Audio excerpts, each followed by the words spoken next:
as I understand it, Roger, there's been some kind of a shift in the campaign strategy over the past few days here as kind of reality about this delegate situation, where, again, to win the nomination, you have to have a majority of delegates on the floor of the Republican convention, and it's unclear at this time whether the person who has the most delegates is going to have that majority walking into the convention in Cleveland. It seems like there has been almost an awakening inside the Trump campaign in which they've kind of shifted focus and they've brought aboard this new guy, your old partner, Paul Manafort. Can you tell us about that? Yeah, I think this is a very, very shrewd move by Donald. This is an excellent choice because Manafort is specifically a convention strategist and organizer. This is his forte. I mean, I think he's skilled politically across the board, but this is a lost art because, of course, we haven't had contested conventions in recent history. The last one was in 1976.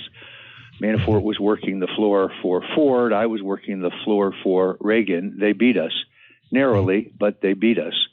And I think Manafort is getting a grip not only on the convention, but also on, more importantly, all delegate selection going forward, including primaries, caucuses, state conventions, state committee meetings. We see this constant attrition of the establishment types nibbling at the edges.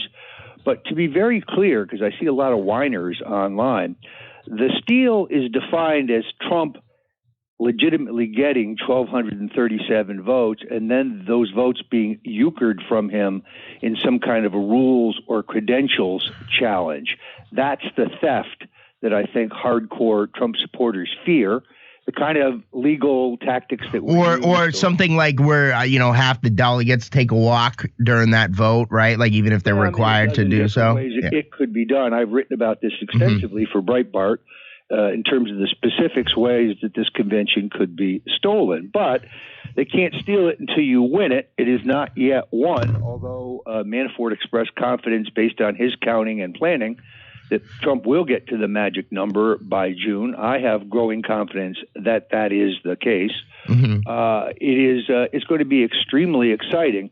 The one thing that I do have to comment on, though, Matt, is that having been a veteran of the 1968 campaign, I understand that any violence in Cleveland would be detrimental to Donald Trump's chances in the general election. Very disappointed in both CNN and Megyn Kelly for taking comments I made about our plans to march and have a peaceful protest, nonviolent protest. They truncate my marks to imply that I advocated violence. Violence is in no one's best interest, certainly not in Trump's best interest. But I can tell you in 1976, going to the delegate hotels, finding the individual delegates and buttonholing them, looking to convert uncommitteds, looking to shame those who are sitting in Trump delegate slots but voting against Trump. Those are all legitimate activities. They were done for Reagan, and they should be done for Trump. But the allegation that I have called for mob violence by this foaming at the mouth Katie Pavlik, please read my entire interview. The entire interview. Don't take a little bite out of it. It gives a false impression. Now, Roger, let me ask you this because I wanted to go down the road next of the media. And obviously we're seeing for what appear to be, completely illegitimate reasons, CNN and MSNBC have both quote unquote banned you from being on the air. And obviously Ted Cruz, campaign advisor, media research center president, Brent Bozell. And the reason why I say Cruz advisor, because he's not like officially being paid by the campaign, but at many debates and at many events, he has been there as an official Cruz surrogate. So this is the Cruz campaign, not just the media research center, came out and praised the mainstream media, the left-wing media for taking you off the air. Can you tell us what's going on with that and why they're wrong? Yeah, I really think in a free society, banning anybody, the next thing you know, they're banning books, then they're banning movies, and then they're burning books, and we know this, a slippery slope. Very irresponsible of CNN to fold to political pressure in terms of who should and should not be interviewed. This is a seems to me to be dumping on the First Amendment and antithetical to the concept of free speech. I am specifically banned, I'm told, because I have made in the past offensive comments. Well, Brent Bozell makes anti-gay slurs constantly in the media. If there's anybody who has made inappropriate comments, it would be him. No, I think the reason they're banning me is because I'm effective, because I will say things that other talking heads won't say. I had this terrible problem, Matt, of blurting out the truth. And I understand that, like Jack Nicholson said, some people can't handle the truth. I expect this from CNN, the Clinton News Network. As soon as I published my book, The Clintons' War on Women, it was kind of the end of any invitations to talk on CNN. I expect better from Fox, in all honesty, and I particularly expect better from Megyn Kelly, who heretofore has been entirely fair to me in terms of giving me a chance to defend Donald Trump. I'm very disappointed that she would take my comments out of context and accuse me of saying things that I have not said. I am urging dialogue and lobbying of delegates. I've never, ever advocated violence. Right. And again, we've seen the media do this. And by the way, I want to just say as a journalist myself, I'm the political editor here at Breitbart, that, you know what, I think it's absolutely abhorrent that CNN and MSNBC are engaging in this practice of banning people. Roger, I mean, I might not always agree with you, but you are a newsworthy guest. You are somebody who is involved in the political discussion. And anytime you are being interviewed, it is absolutely must listen, because you usually break news whenever you're talking in an interview. So, regardless of whether anybody agrees with what you're saying, you are a newsworthy guest. You are at the center of the discussion all the time. Anyway, kind of shifting gears now. What do you think, has Mr. Trump learned the right lessons from what happened in Wisconsin? Do you think, is he making the right changes inside of his campaign? I mean, that was a pretty brutal defeat by Cruz of Trump up there in Wisconsin. Now it's heading back to more friendly territory for Mr. Trump in New York and the rest of the Eastern Seaboard. But Roger, do you think that Mr. Trump is learning the right lessons from the campaign?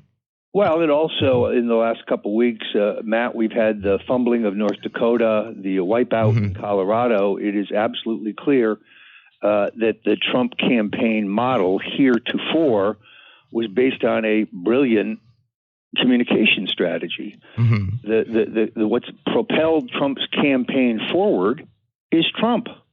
His performances in the debates, his performances in these rallies, which got massive coverage, his performance in the interviews. It has been a solely communications-based strategy, one, by the way, that he conceptualized. This was his vision, and it has worked extraordinarily well. Look at the turnout and vote in South Carolina, for example. But now, I think you're in a different phase of the campaign.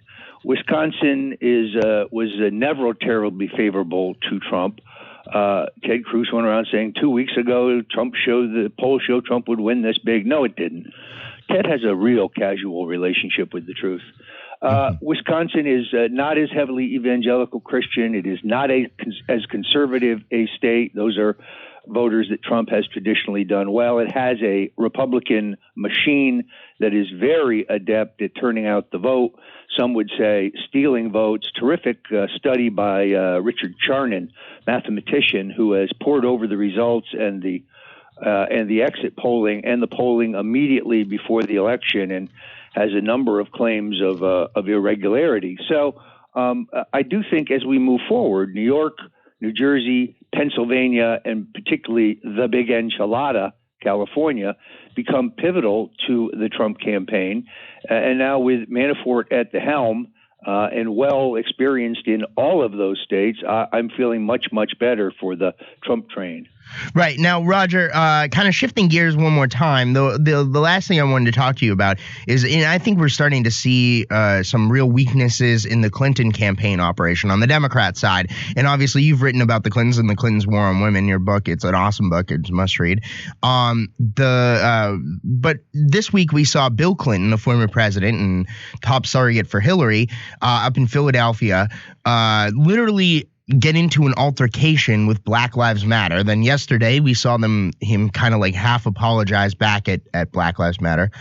What do you make of all that's going on with the Clinton campaign? And meanwhile, we're seeing Bernie Sanders on the march consistently. And on election night in Wisconsin, we saw Bernie Sanders campaign manager Jeff Weaver on CNN for an hour straight, literally walking through how the Democrats are headed in his mind to a brokered convention.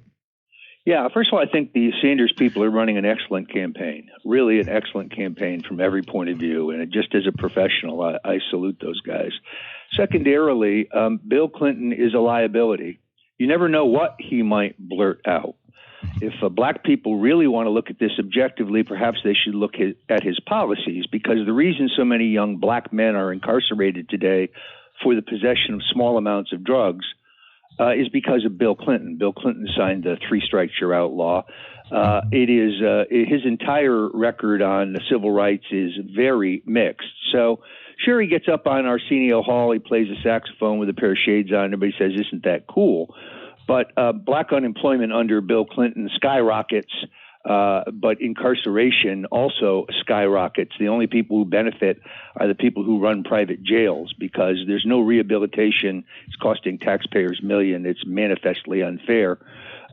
Secondarily, only weeks ago, as you know, Matt, Bill Clinton really dropped the veil and was savagely attacking Barack Obama, saying that the last 8 years have been a failure. Right, and he did it again in Philadelphia too. He's been I mean, over and over and over again criticizing Obama. Yeah. Bill at this juncture is non compos mentis. I don't think he has all of his facilities. That is a very impolitic thing to say. While in the Democratic primaries, I'm guessing Barack Obama probably has a 90% approval rating among those who are going to vote. Mm-hmm. Bill can't help himself. He despises Barack Obama, and he is planning to be president again for 4 years. He told a very well-known Democratic political consultant in New York, who is a friend of mine, that if Hillary is elected, that he, Bill, will be the de facto president.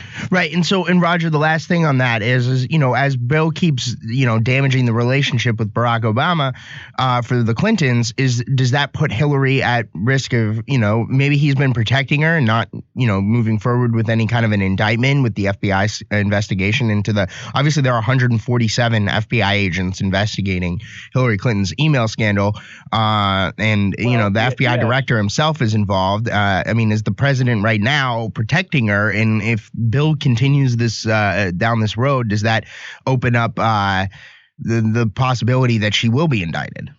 Well, it's interesting to me that her comments yesterday, she seems very, very confident that this isn't going to happen, that this is all a fantasy and it's not going to happen. This tells me that she and Obama have probably reached an accommodation. Hillary won't reveal the role of Valerie Jarrett, who gave the order for our forces to stand down in Benghazi while Barack Obama was sleeping.